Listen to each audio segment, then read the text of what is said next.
اولیس الذی خلق السماوات والارض بقادر علی ان یخلق مثلہم، تو کیا بھلا وہ ہستی جس نے آسمان اور زمین بنائے وہ اس پر قادر نہیں ہوگی کہ ان جیسی مخلوق دوبارہ پیدا کر دے؟ علی ان یخلق مثلہم، یہ ذرا نوٹ کیجئے یہاں پر، ہمیں جب دوبارہ پیدا کیا جائے گا تو بین ہی یہ جسم نہیں ہوں گے، اس جیسا جسم دیا جائے گا، مثل، یہ کئی مرتبہ قرآن میں آئے گا، اور اس کی بات جو توجیہ جو سمجھ میں آ جائے گی آپ کے آسانی سے کہ میرا یہ جسم جو ہے یہ بھی مسلسل بدل رہا ہے، میری کھال کے اوپر سے سیلز اتر رہے ہیں، نئے بن رہے ہیں، میرے خون کے جو خلیات ہیں ریڈ اور وائٹ بلڈ کارپسل وہ بڑھتے جا رہے ہیں اور بن رہے ہیں، تو گویا کہ جو کچھ میں آج ہوں 10 برس پہلے وہ جسم میرا نہیں تھا، وہ جسم جو ہے وہ ختم ہو چکا ہے، اس کی جگہ نیا جسم بن چکا ہے، اور اس جسم کے اندر جو تغیرات آ رہے ہیں، جوانی میں اس کی کچھ کیفیت اور تھی، بڑھاپے میں اور ہے، تو بعین ہی یہ جسم نہیں ہوگا بلکہ اس جیسا جسم دیا جائے گا کہ جیسے جسم سے ہم نے نیکیاں یا بدیاں کمائی ہیں اسی طرح کے جسم کے ذریعے سے ہمیں اس کا بدلہ دیا جائے گا۔ تو یہ مثلہم ہے، الی یخلق مثلہم، ان جیسے انسان پیدا کر دے، اور اس میں یہ شکل بھی ہے جیسا کہ حضور کا ایک مرتبہ ایک لطیفہ ہی سمجھ لیجئے کہ حضور کے پاس ایک بہت بوڑھی خاتون کوئی آئیں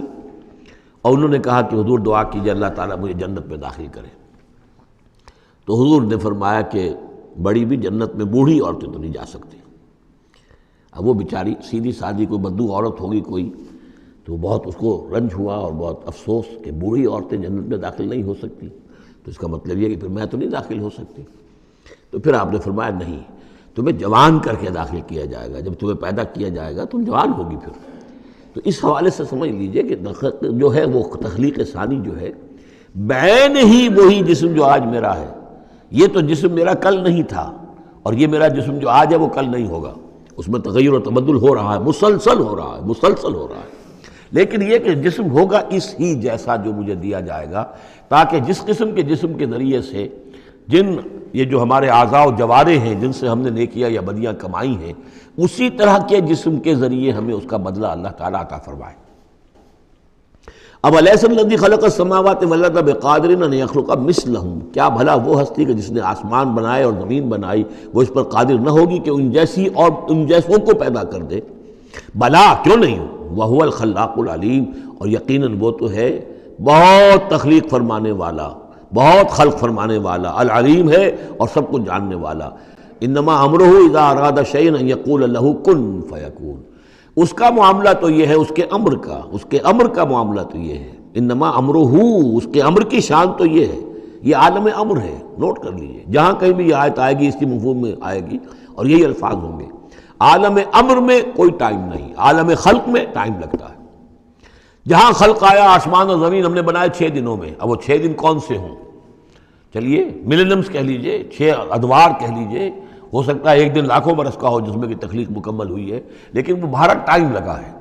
خلق میں ٹائم ہوگا جبکہ عالم امر میں کسی ٹائم کا کوئی سوال نہیں،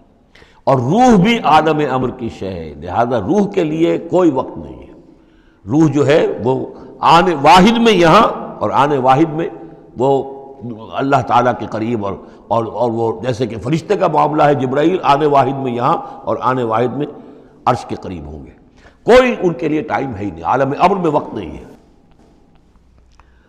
انما امرہ اذا اراد شیئا ان یقول لہ کن فیکون، اس کی تو شان یہ ہے اس کے امر کی کہ جب وہ کسی شے کا ارادہ کر لیتا ہے وہ کہتا ہے کہ ہو جا اور وہ ہو جاتی ہے۔